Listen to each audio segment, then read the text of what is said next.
Ideja za vrtić je došla poprilično spontano. Ja sam radila u domu za djecu sa posebnim potrebama i ljubav spram te djece je nekako presudila da otvorimo svoj vlastiti vrtić 2006. godine. Evo danas imamo upisanih 94 djece od godine dana do polaska u školu. Dječji vrtić Šlapica funkcionira kao jedna velika obitelj.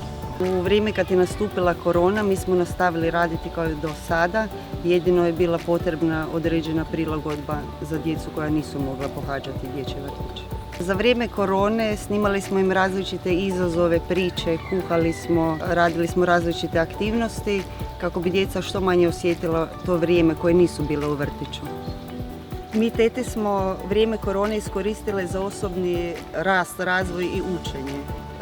Kroz stručnu literaturu, kroz izrade planova nakon korone.